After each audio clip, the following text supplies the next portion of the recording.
I'm Sonya Morton Firth and you're tuned in to the Sonya Morton Firth Show. Today my guest is John Morton. John has led what can only be described as a life of extraordinary suffering, addictions and loss, pushing him close to ending it all. His journey of trauma began at the age of 4 when he was hit by a lorry. His life spiraled into an ever-decreasing downward series of events until he made a breakthrough after attending a Tony Robbins event. Watch this heartfelt interview to see how one man's struggle and battle through life has helped him go on to help others. John, thank you so much for being a guest on my show. I've got to say, I am so excited to do this interview. I've actually been buzzing all morning since we spoke a few weeks ago. Yeah. How are you feeling? Buzzing. Buzzing. Just energy. John, you've had an amazing life and a life truly of so many different struggles and adversities. But I want to take you back. I want to take you back to really where it all started. And you told me that was the age of 4. 4 years old. Can you tell me a little bit more about that and the start of the journey? Right, 4 years old. 2 days after my brother's 6th birthday, I was 4. Month before my birthday. 4 years old. We were going to go to the park. Lovely day. We were going to go to the park, and the front door was left open. My brother went outside to the front, went round the back. I saw the front door open, and decided to go and see where my brother had gone while my mum was in the kitchen. And I went out, saw somebody across the road. So I got on my little bike, rode out, bang, hit by a truck. By a truck? Yeah. Now, at 4 years old, you can't be that big. And you were hit by a truck. Yeah. I mean, how come you're still actually sitting? You're still alive. Tibia, fibia, broken. Femur, broken. Arm in 3 places. I'm fractured my skull. And I see oh gosh, the scar, and I've got a large scar on my arm there as well. And I was in hospital for 5 months. Sorry, not hospital. I was in remission for 5 months, and I was actually born right-handed. I'm now left-handed because that's what he did to my arm. So I actually found this out of my Auntie Jill, and it was a big change in my life. And how did it change you? Because I guess at 4 years old, it's one of those that, I mean, did you have memories before that? My first memory is getting up in the hospital bed and wondering where my parents are in tears. So my first memory is trauma. So and how did it affect your family? Because you said your first memory was of your family in tears. Yeah. Well, I had my 5th birthday in hospital because I remember the 2 hippos in the cake. Yeah, for my birthday, which just a memory that came back then, brilliant. But it affects us massively because my mum and dad got divorced about a year later, just after. My mum was an alcoholic anyway, and she was a very, very ill lady. And because of what I've learned with my life now, I suffered a lot of trauma, and I think because my mum and dad getting divorced, I must have suffered a lot of abandonment issues and the feeling of people walking away. Yeah, I mean, I'm from divorced parents myself, and that was one of my big triggers, the abandonment rejection thing. Even though obviously they're not rejecting you, that it's between them. As a child, you don't understand that. Not at all, and the only memory that I've got from the hospital from then is my mum and dad arguing. Just that one little snippet of mum and dad arguing, and my dad just sort of, restraining my mum because she's alcoholic. I don't know the story. So I felt the abandonment, and I chose from the age of 6, from learning by association from the age of 2 till 7. That must have really stuck with me because it's trauma, abandonment, and just the lower end of scale of consciousn's. And so from that, it's sort of grew into a really bad child, and from. When you say a bad child, what do you mean by a bad child? And that doesn't sound like a label that you might put on yourself. You were given that label, right? I was given that label, because I used to go around Uxbridge Arcade, getting a catapult, shooting people with them. I used to set fires all the time. I was a thief. I tried to burn. We had a big school field, and at the end of the field, there's a big car park. I got a load of leaves. I was the instigator. A load of leaves, dropped a load of stolen matches in and lit the leaves, and nearly burnt the fence down and leading to the car park. I would have been expelled from school at the age of 10, but I was moving up to Manchester about 4 months later. So And then the age of 11, I moved to Manchester. And at this point, were you with your mum or your dad? I was with my dad. You were with your dad? Yeah, my dad got full custody. Full custody. Yeah, and did you see your mum at all? Very rarely. I can't really remember much. I think I saw bits because I remember a couple of bus journeys going to see my mum. But my mum was a very ill person, always fighting alcohol addiction, addicted to prescription drugs. So very ill. And what I remember from going there, it was like I'd always just go there. Memory just then, stealing cigarettes off her. I was 10, 11 years old and younger. And I just remember my mum being an ill person and not being my mum. So, because I'm not sure if I ever knew to have a mother. And how do you feel now about your mum? Because a lot of the stuff's it's big realisation because I've gone through a lot of forgiveness. So a big realisation is the reason my dad was the mum and dad and he couldn't do that. So because he's having to work full time, and it's to realise that because of the abandonment and the fear that I went through as a child, it took me through into my future life. And okay, so tell me about what was the next stage after that, after you were a bad child or labelled a bad child and you were doing all these things, presumably for attention because you wanted love at the end of the day. Yeah. You've been through this huge, massive trauma, your mother's left you and you're being brought up with your dad. Yeah. So 11 years old, we moved to Manchester. So there's little Cockney John. I've walked into Broad School. And I can tell you right now, from a northerner's perspective, we weren't the kindest to the southerners, that's for sure. Yeah, so that's it, yeah. So I think I had 2 fights. I had a fight with one of my best mates now, but I had 2 fights within the first couple of days. And but because my brother was older, my brother was 13 months older than me, so he was 2 years above me in school. So with me being in the 4th year juniors, I knew people in the 2nd year seniors. They were already doing the smoking the weed and everything. And so I chose that route. I truanted on my last day of primary school to go and smoke weed. So how old were you when you smoked? 11. I was 11, yeah. Okay. So, and then from the ages of 11 to sort of 15, 16, it was LSD, magic mushrooms, inhaling gas. Anything to escape the reality, because my reality was related to trauma from when I was a kid. So why would I want to be in them sober times when I can get a hit of something in future that, or take a pill to be able to escape the reality from it, because I couldn't face it. But it didn't just end with the LSD and the mushrooms and the weed, did it? No, reaching 17, I've been taking drugs for 6 years by then already. Very rarely saw my mum because I chose the drugs. When I was 18, or maybe 17, turning 18, the last time I saw my mum, I found out I had another brother.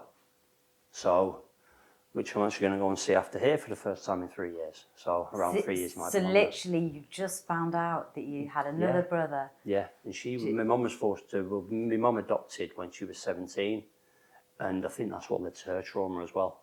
Yeah, so from that side of it. So I found out I'd got another brother, and then, and that was when I was 17, and then it was a year. Well, not even a year later. I don't remember the exact times, but it was around a year later. My mum passed away. So you'd got to this point, 17, 18 years old, and you'd hardly really known your mum. All you'd seen of your mum was what? She was an alcoholic and had left you. The trauma life that she'd been through. How did you get over that? Because, where you are today, and obviously you can't say anything. Well, your mum's not here to say what you might want to say to her. It sounds weird. Have you forgiven? I've taken full responsibility for my own life now, 100%. I've forgiven everything that's happened during my life, and that's what you got to do. Yeah, absolutely. Yeah. How have you? Because it doesn't just stop there. And sorry, I didn't mean to take you off track. No, this is. I'm very solid. This is where it all began. The year after my mum passed away, Christmas Eve 1998. I lost my mum. I'll show you the tattoo after this.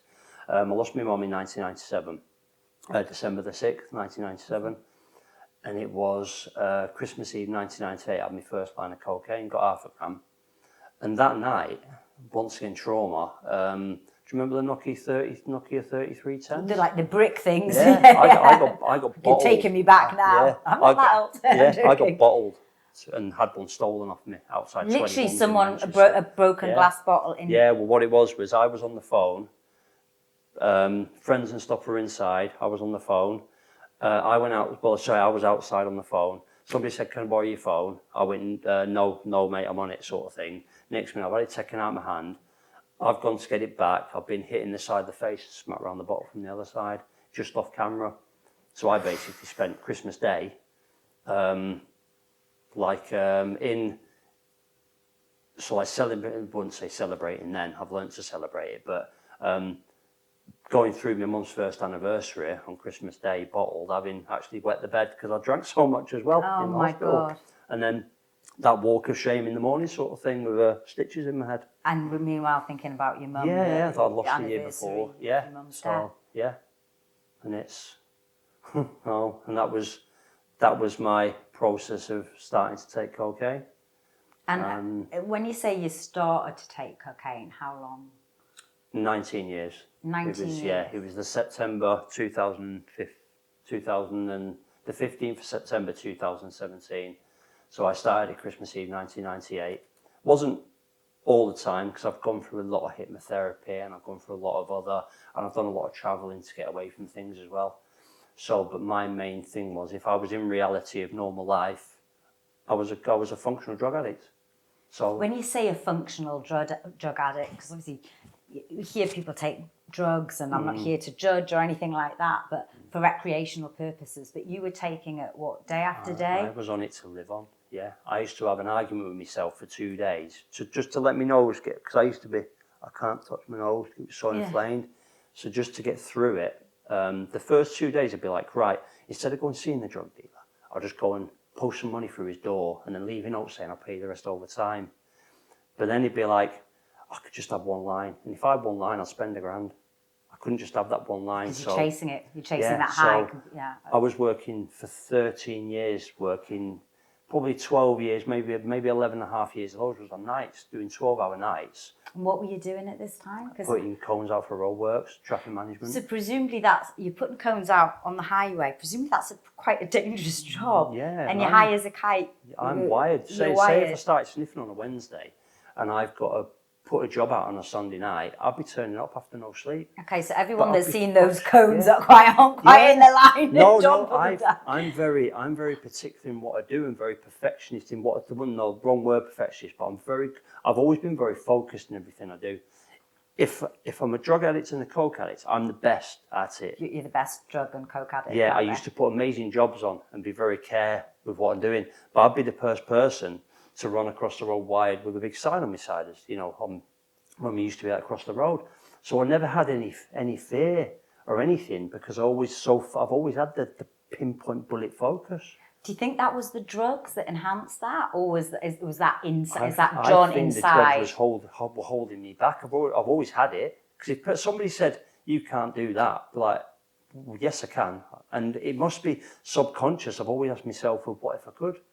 So. And with the stuff that I did over the years of being a drug addict, you'd say, how have you done that? I mean, doing assault courses, marathons, putting yourself... So you were doing marathons? Yeah. So hang on a minute, you were doing marathons, you were working on the motorways, putting cones out.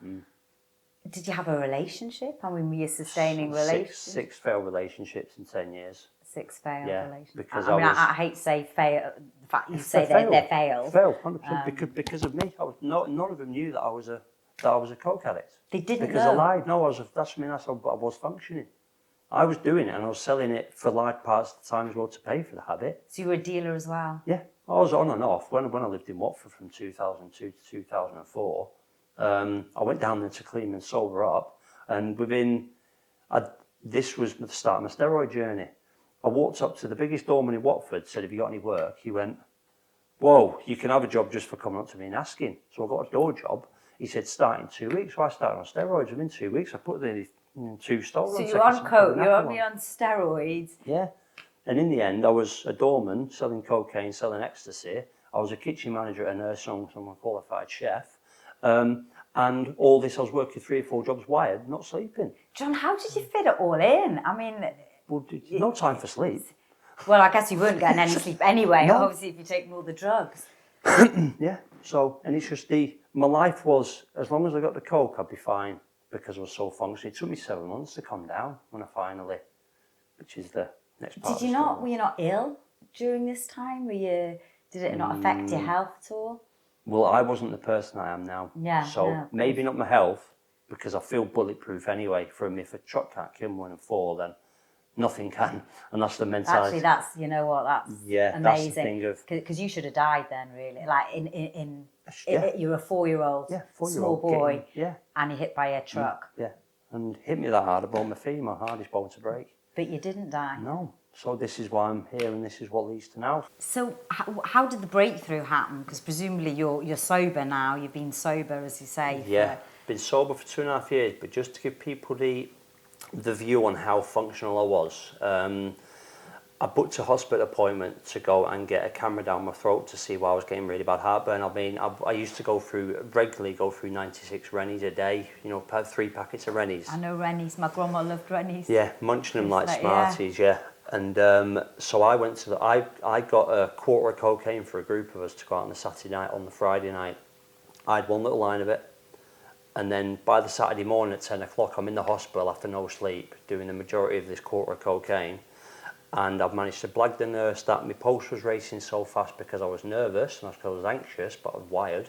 And then I was going to the toilet every 10 minutes, having lines blowing my nose because there's blood coming out of it. Literally in between the nurse seeing you, you're in the toilet. Then I'm still in the toilet, and small sort of waiting area, toilet just there. Everybody could hear me, but I didn't have a care. Didn't care about anything or anyone. Just doing lines in there. Yeah. So, and then I've actually gone in. I've actually opted to be put to sleep. But I said no, I want to be awake for it. So I'm wide awake, camera down my throat into my stomach, to be told what I already knew anyway. All my stomach line was completely ripped from the amount of drugs I was taking, and then I left the hospital because I'd done most of the drugs that were supposed to be for everybody. I went and bought another one, so it was £1,000 from within 14 hours. I spent £1,000.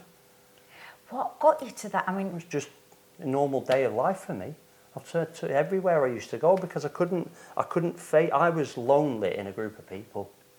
So, and that's what people will feel. They won't realise it. They're lonely, and that's what they've got to escape from because they can't share the force. Did you love yourself at that point? I hated myself. I couldn't stand anything about my life for the first 38 plus years. So, I think I used to do all the assault course and everything off my head just to prove that I am better than I am. So you're doing these assault courses, you're putting your body through the trauma, literally day after day, doing lines and lines of coke, grams of coke. Yeah. But what made you sort of take the next step? I've still not been able to remember it, but I turned up. It was a Friday morning, and I turned up a UPW event for Tony Robbins. And for anyone that doesn't know that, it's one of Tony Robbins' large events. He does usually in London, and there's usually like 7,000 people having massive breakthroughs all over the place. I mean, I went a few years ago, and it changed my life as well. It's amazing. But this was actually a preview to it, so it was like a sell-up to go to the... Which was basically turn up in Manchester at this time for the preview it. I didn't have any money, so why I was there, I don't know. I still don't know now. All I know is that I remembered that one of my exes gave me The Secret. She said, the book, because The Secret. She must have known that I was into my personal development anyway before I'd even started the personal development journey. So The Secret, I must have read that. And then I turned up at the event, off my head, sniffing coke in the toilet at the event. I'd come straight from work that night, September the 15th, 2017. Turned up, it was Alan Clenhands. If anybody, Alan Clenhands. I've interviewed Alan, I know, we know. Amazing person. And he said at the end of it, and he told his story, and he'd done the upsell for it, does anybody want to give their story while they're here? And subconsciously, my hand's gone up. I'm looking up and like, who'd have put that there? So I couldn't speak to the person next to me. Because you're basically you're wired, right? You've been taking coke. I'd gone out of coke, and you sat at this event. 6 espressos, necking espressos just to keep myself up. So I've stood up and said to 350 people in a room, I'm a cokehead, I'm off my head right now, and I want to stop. That was all I said. And round of applause, standing ovation. Well, literally everyone stood up. Yeah. Well, they either thought you were a complete nutter or telling the truth, Yeah. and you wouldn't. It's not something you'd lie about, right? No, so yeah. I'm also off my head right now. Yeah, not something you So what did Alan say? It was like the words, he'd never experienced that in his life before, for somebody to stand up and say that, and off the head then, and he's just like, this is going to change, this will help you change. And I don't think I believed it at the time, because I didn't have money for a UPW ticket. I even asked if I could get one for nothing, I'd pay him a different time. Like, no, we can't do that. So I left the building, it was the Renaissance in Manchester, I think it was. I left there with no UPW ticket. And then, this is where it gets emotional, because this is where my life changed. So I basically jumped in my old crappy D-Reg Peugeot, driving down the road. Best mate phones me. He says, what are you up to, speaking? I said, well, I've been to this, but I can't afford this. Stick it on my credit card. So I've pretty much handbraked in the middle of the road, turned round and gone back to the event, paid for it with his credit card number, because we phoned him when I got back. And then, so that day, it was my best mate, Michael Twigg, who I want to mention on here anyway, Alan Clenans and Tony Robbins that saved my life. Because I could have left there and not spoke, and I could have gone and got more drugs. Well, actually, you saved your life. Yes, yeah. They helped, they facilitated they were that. So, they were your guides. Yeah. But you saved your life. So, because I've had a suicide attempt before, and it was my brother who saved my life with a phone call.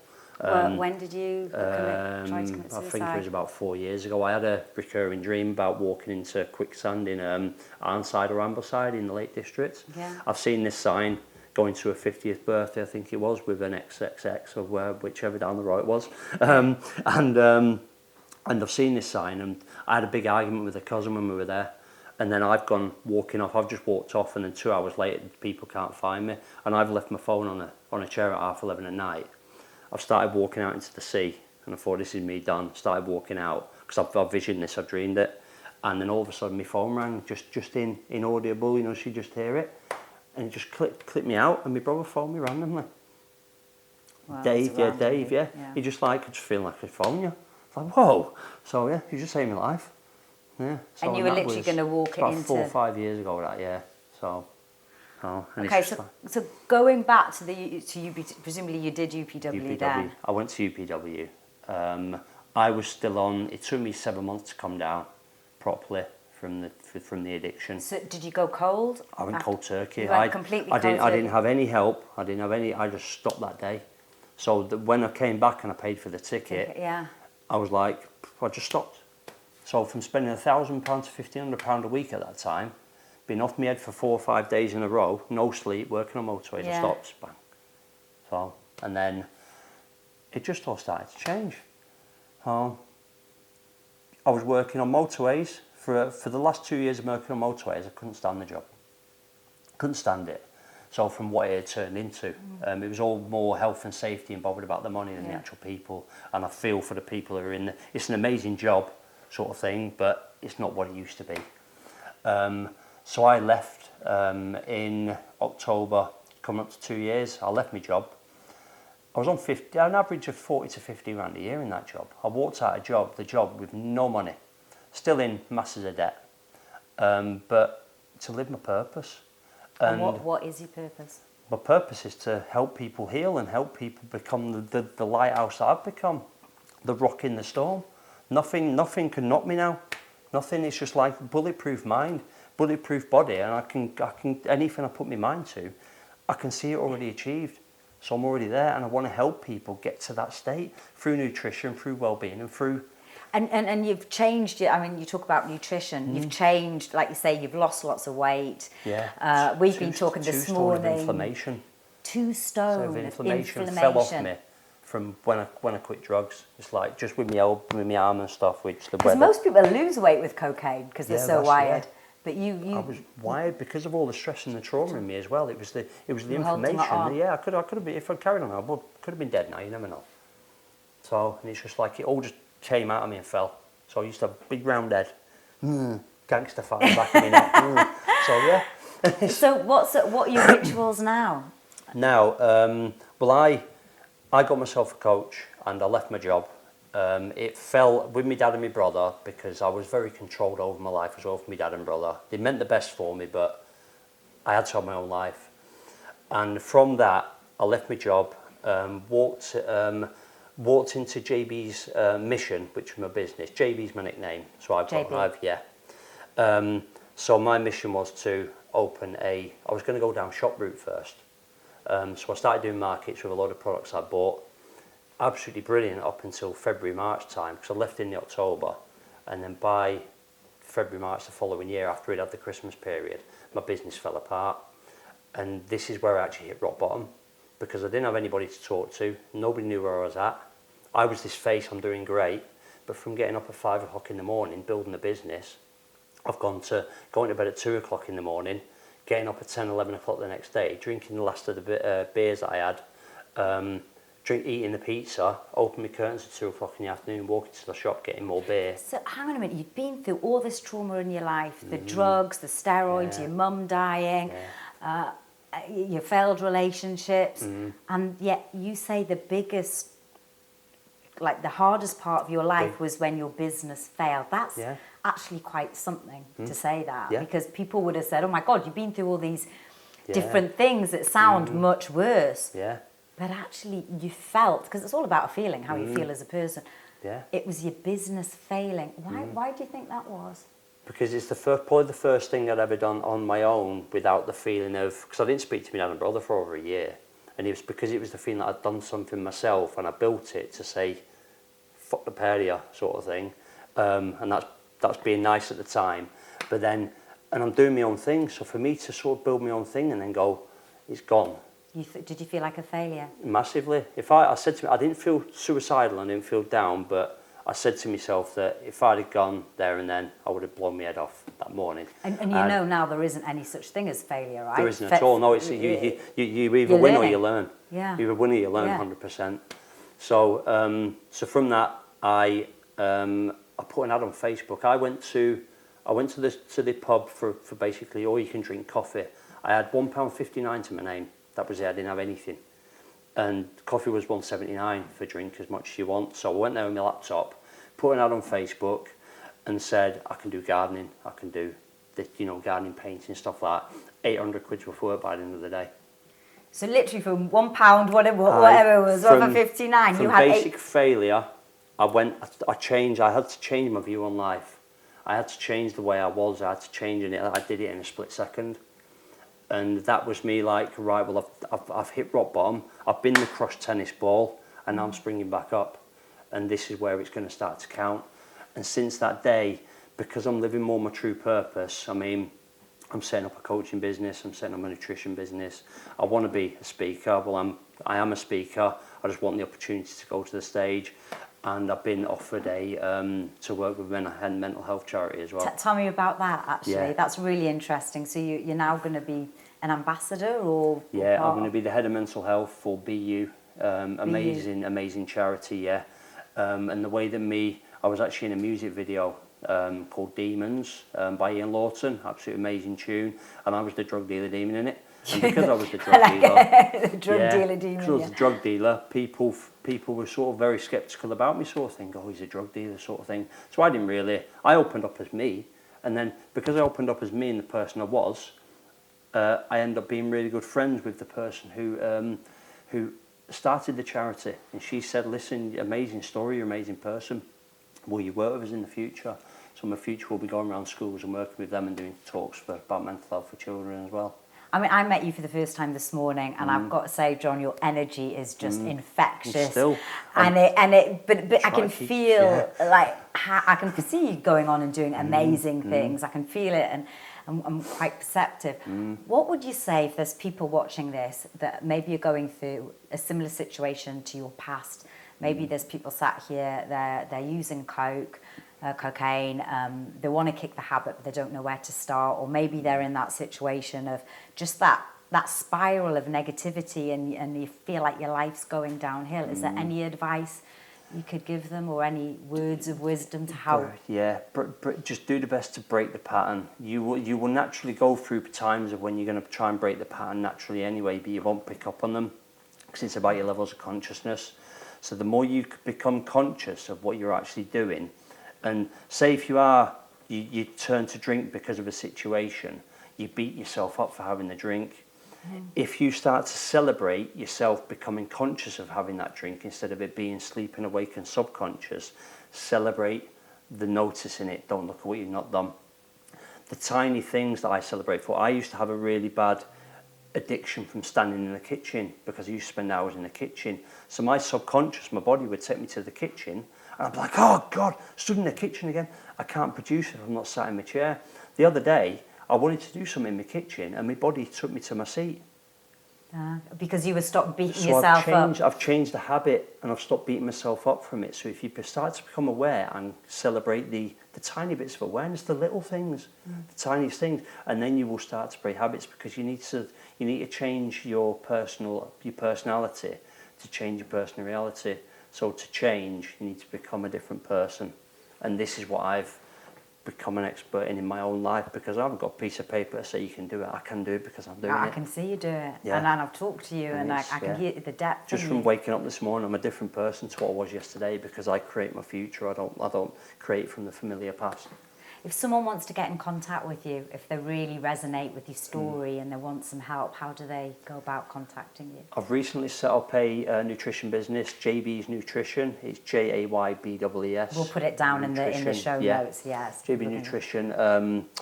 I've just started this website. I wouldn't mind somebody's helping me, and it's amazing. And so I've got a little coaching part on there. Have a read of the coaching bit. And my email is John Martin Conscious Coach. Okay, we're going to put all of that as well. And then I've got a couple other emails, but I'll stick to that. And then all my social media as well is JB's Nutrition. JB's Nutrition.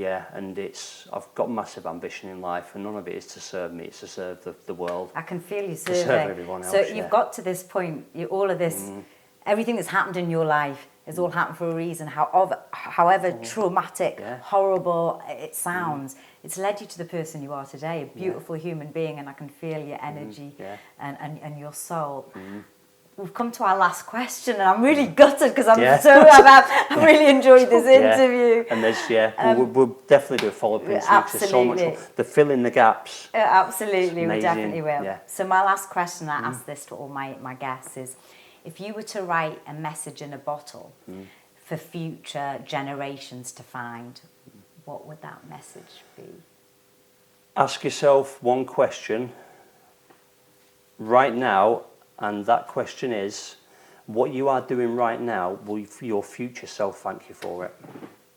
Lovely. So and it's because if you're not doing something to your future self, then you're not progressing, you're not going forward, so you're stuck.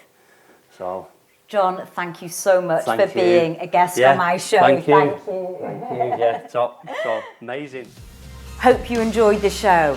Remember, there's a new interview out every Monday, so hit subscribe and like, and you'll get it straight into your inbox.